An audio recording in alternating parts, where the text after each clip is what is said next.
In this episode, we're going to read an excerpt from the short but very powerful book by Joseph Murphy, The Miracles of Your Mind. And why I think this chapter and what we're going to read is super important, because it focuses on the functioning and the way the subconscious mind and the mind functions together. So let's get into it. How your own mind works.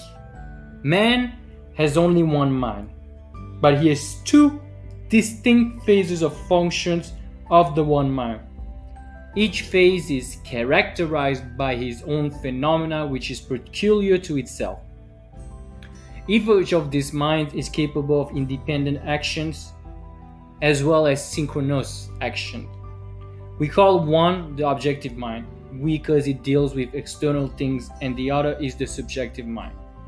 The subjective mind is amenable and controlled by suggestion of the objective or conscious mind. The objective mind takes cognizance of the objective world.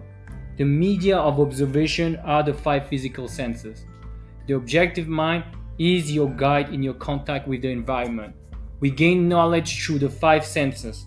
The objective mind learns through observation, experience, and education. The greatest function of the conscious mind is that of reasoning. Look around Los Angeles. You come to the conclusion that it is a beautiful city based upon your observations of the parks, the buildings, the beautiful structure, the lovely flower gardens, etc. This is the working of your conscious or objective mind. The word objective means that it deals with objective things. The subjective mind takes cognizance of its environment by means independent of the five physical senses. The subjective mind or the subconscious mind, either term may be used, perceived by intuition. The subconscious mind is the seat of your emotions. We know without a doubt that it performs its highest functions when its objective senses are in abeyance. It is the intelligence that makes itself manifest when the conscious mind is suspended or in a sleepy, drowsy state. The subconscious mind sees without the use of the eyes. It has the capacity of clairvoyance and clairaudience. The subconscious mind can leave the body, travel to distant lands, and bring back intelligence, oftentimes of the most exact and truthful character. Through the subconscious mind, you can read the thoughts of others, even the minutest detail. Read the content of sealed envelopes and closed safes. The subconscious mind has the ability to apprehend the thoughts of others without the use of the ordinary objective means of communication. So it is of the greatest importance that we understand the interaction of the conscious mind and the subconscious mind in order to learn the true art of prayer. Now, there are many terms used in describing the objective and the subjective mind. They are, as we told you, called the conscious or subconscious mind, the waking or sleeping mind, the surface self or the deep self, voluntary mind or involuntary mind, the male and the female, and many other terms. Remember, there is only one mind having two phases or functions. The subjective mind is always amenable to suggestion. It is controlled by suggestion. We must recognize that the subconscious mind accepts all suggestions. It does not argue with you, but it fulfills your wishes. All things that have happened to you are based on thoughts impressed on the subconscious mind through belief. The subconscious mind will accept your beliefs and your convictions. It is like the soil. It will accept any seed that you deposit in it, whether it is good or bad. Remember, anything that you accept as true and believe in will be accepted by your subconscious mind and brought into your life as a condition, experience, or event. Ideas are conveyed to the subconscious mind through feeling. We will use an illustration. The conscious mind is like the navigator or man at the bridge of a ship. It directs the ship and signals order to the man in the engine room, which consists of all the boilers, instruments, gauges, etc. The men in the engine room do not know where they are going. They follow orders. They could go on the rocks if the man on the bridge issued faulty or wrong instructions. Based on his findings with the compass, sextant, or other instruments, the men in the engine room obey him, because he is the director. They do not talk back to the captain, they simply carry out orders. The captain is the master of the ship. His orders are followed out. Likewise, your conscious mind is the captain, the master of your ship. Your body and all of your affairs represent the ship. Your subconscious mind takes the orders you give it based upon your belief and suggestions accepted as true. Another simple illustration is this. When you repeatedly say to people, I do not like mushroom, and the time comes for you to be served mushroom, you get indigestions because your subconscious mind says to you, the boss does not like mushrooms. This is an example, probably amusing to you. Nevertheless, this is an example of the relationship between the conscious and the subconscious mind.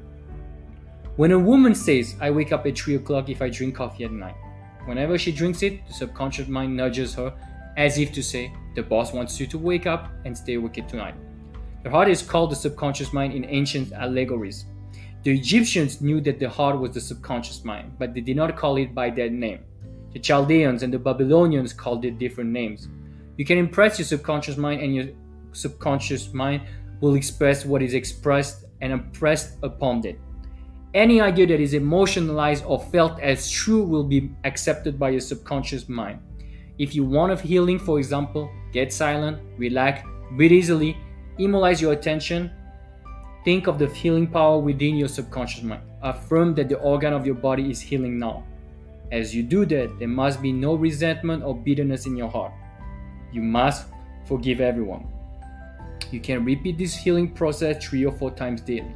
Remember that your subconscious mind made the body and can heal it too.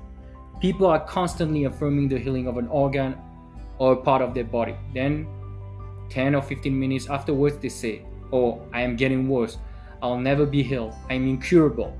This mental attitude or these negative statements neutralize the previous positive affirmation. If a surgeon operates on you, cut out your appendix, and in the next few minutes ran back and opened you up against to see if you were getting along, then half an hour later ran back and opened you again, he would probably kill you by poisoning. You kill or prevent your healing by using negative statements. There is a subconscious mind within you. You should learn how to use it in the same manner as a man learns to use electricity.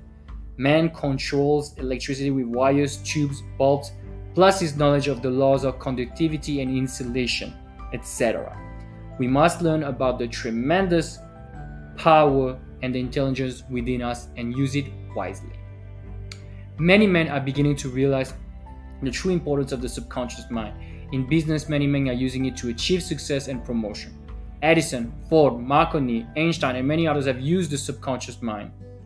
It has given to them the insight and the know-how for all of their great achievements in science, industry, and art.